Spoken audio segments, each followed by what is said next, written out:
disputed by the DPC during its meeting on October 8, 2019, and penalties are being disputed by A. Foligno Construction.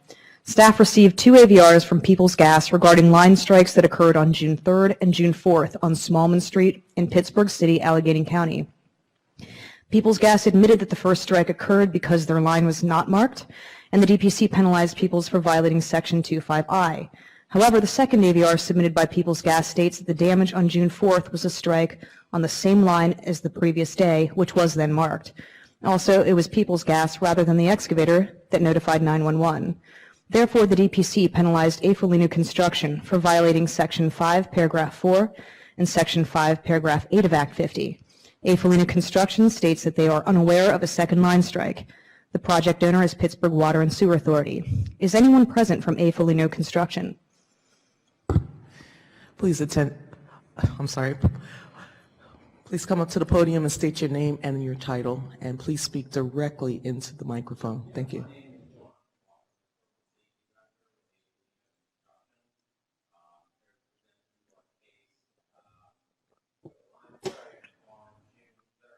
As you did mention about June 4th, we did have no knowledge of that line strike. Our employees are required to report any line strike to myself, the Corporate Safety Director. So the information I present to you today is solely based on what was reported to me by our field supervision for the line strike on June the 3rd. And also, of course, our ensuing investigation into what occurred on the 3rd. So I will say that we did have the issue of not calling 911. I'm not here to dispute that. We do create a positive safety culture at A. Foligno Construction. So due to the issue of not reporting it to 911, we did send out a safety alert to all of our field supervision. We also created a procedure card that was mounted in all of our excavators and backhoes that basically gives all of the employees in the field a step-by-step procedure of what needs to be done if they do encounter a line. So I have a copy of that procedure card here that basically, walks through what to do. So that we can avoid, hopefully, that issue in the future of not calling 911. If you would like to take a look at this, I can pass it down if you're interested. So again, that's been installed in all the excavator cabs and the backhoes. So the one part of the first item that I wanted to address is Section 5.8, failed to immediately notify 911, which I've already addressed, and the facility owner when damage resulted in the escape of gas or liquid which may endanger life, health, or property. I think there was some confusion on our behalf of what was actually required because we referenced the excavator handbook, which I have printed here. So in Section 5.8, it says that you must notify 911 and the facility owner. On page 5 of the handbook, the question is, what should I do when I hit or damage a utility? Number 3 of that section is call 811 to create a damage notification, or, I underline or, notify the facility owner directly. We did, in fact, call 811. We have the damage notification ticket and follow up to the original ticket as well. So I think that kind of created a little bit of confusion there.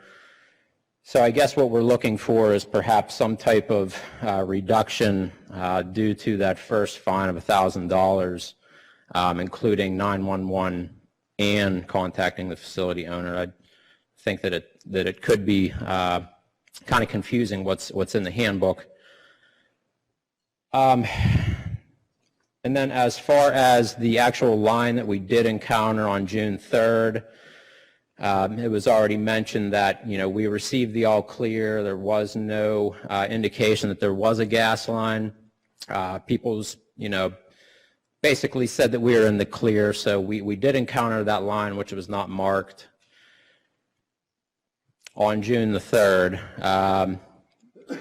So failed to exercise due care and employ prudent excavation techniques. Again, based on what I received from our field supervision, immediately thought to myself, you know, how could we have employed prudent excavation techniques if we were not aware that there was a line there? But again, as far as the ensuing line strike on June 4th, I have no knowledge of a line strike on June 4th. The AVR that we did submit, I think you'll probably notice that it was dated June 4th, and that was a delayed report. Our foreman who filled out his report submitted it to us, and you know, we were under the impression that it happened on June 3rd, and he basically said that he made a mistake on his incident report. And you know, I'm just being truthful with what was reported to me as the safety director of A. Foligno Construction.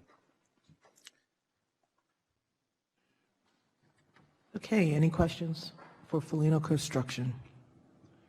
From your perspective, you have one damage on record, not two damages on record? That's correct. Okay, thank you.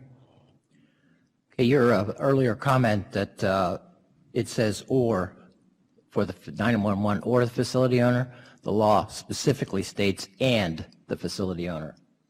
I did see that afterwards, and the excavator handbook, I guess, created a little bit of confusion and contradiction to what it says in the law.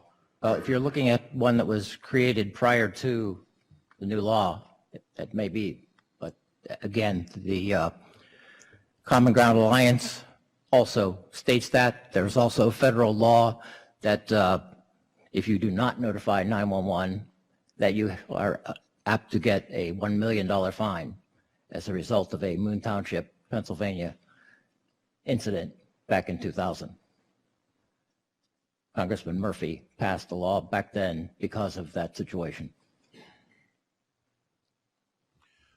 What does your gut tell you, actually, what happened the next day? I mean, I'm looking at this site, and you got the whole road dug up, and probably got loaders and trucks driving around there. You think the line might have got crushed or damaged? Or I wish I had a good answer don't know? for you. I honestly do not know. I asked our field supervision numerous times, you know, make sure that we know everything, and they insisted that we knew of everything.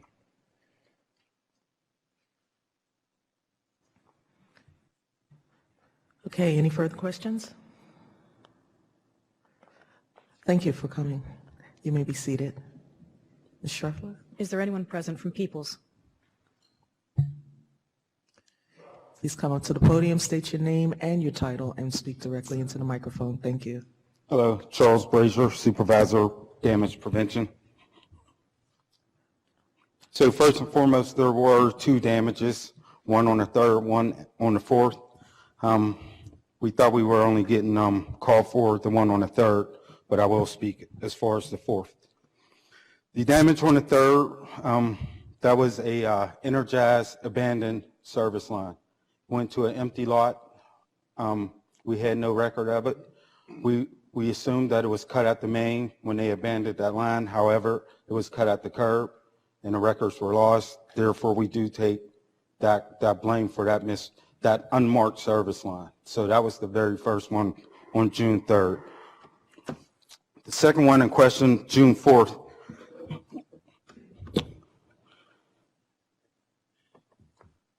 Can I have this? Oh, sure.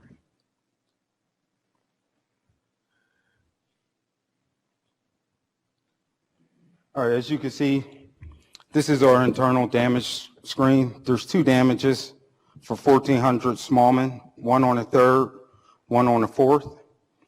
Like I said, the 3rd, you know, that was fine. The 4th is the one gentleman did not know about. That occurred at 7:15 in the evening. It was called in by a Foligno employee. And actually, here's one of the damage pictures. This is the same line they hit on the 3rd. So they hit it on the 3rd. What we did was, on the 3rd, we actually put a blunt end on it. As you can see right here, this is the hit from the 3rd, from the 4th, but this right here shows that they knocked it off on the 4th, right where they hit it, and our serviceman stuck another blunt in, and then as you can see right here, they plugged it before they called us. Now, I know it's hearsay, but the serviceman that responded the first hit on the 3rd, the foreman that was on the job called him personally at 7 o'clock on the 4th, asking him to come repair this and keep it off the books, and he told him no. That's how they had to notify us. So we're not going to throw 2 internal damage reports on ourselves when there really wasn't. So there was a hit on both the 3rd and the 4th. So the 4th was on them. Like it says, you can see exactly where,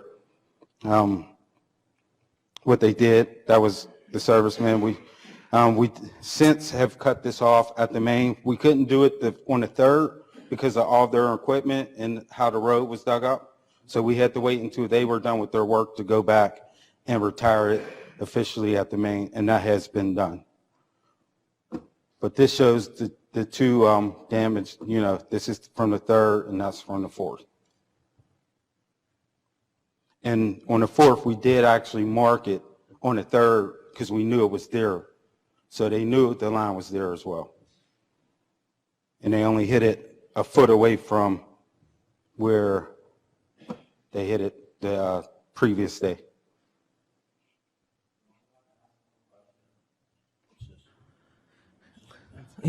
Please come back up to the podium, please.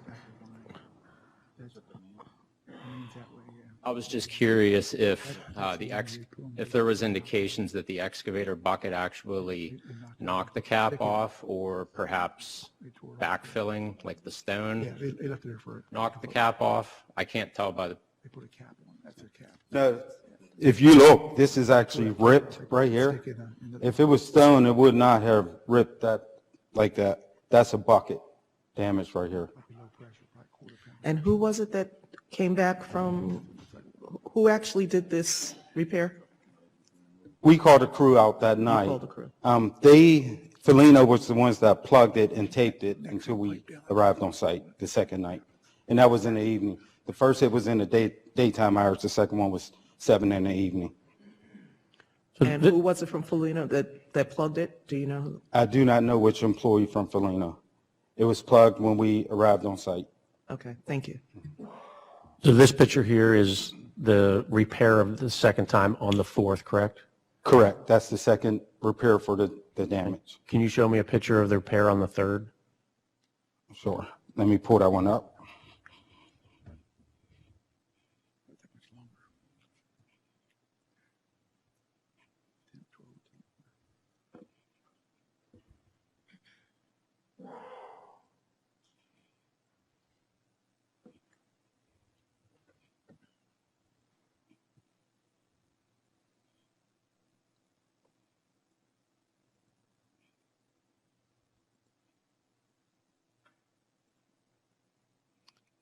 The first responder did not take a picture of the repair, just the damage. It's not mandated that they stay the entire time, but after hours, they are mandated to stay the entire time. The first one occurred during the day, so we sent the crew there sooner than later. After hours, we got to call a crew out. They got to go to the shop. It could be 2 hours before they get there. So that's why I do not have a picture showing the actual damage for the 3rd. Yeah, I'm looking for the repair on the 3rd so that I can compare it to the repair on the 4th. I showed you in the other picture. You have no repair pictures on the 3rd, is that correct? No, just the the damage pictures, because we admit a fault to that. Okay, thank you. But it was repaired on the 3rd.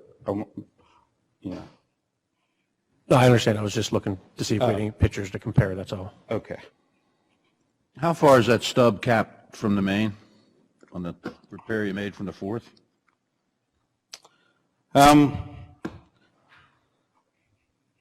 Honestly, I don't know. I'll be honest, because we didn't have the records for it, and I wasn't on the damage. personally, but as you can see in this picture, it's definitely a long service line. As you know, so the main is further in the back there.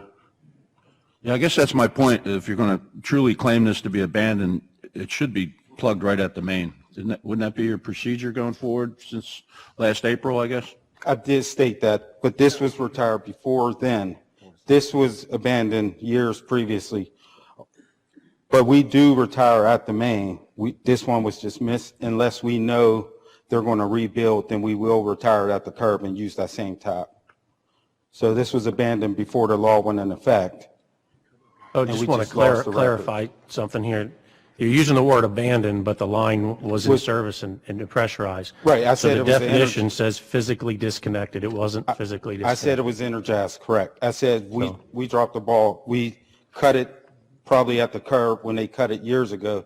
And that's why I says we didn't contest our penalty and fine. We accepted that because we did not retire it at the main. However, we did retire it at the main since this damage occurred.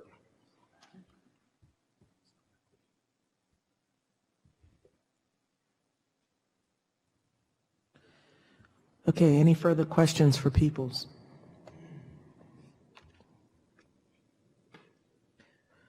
Okay, you can have a seat. Thank you very much. Is anyone present from Pittsburgh Water and Sewer Authority? Okay, I'd like to entertain a motion at this time.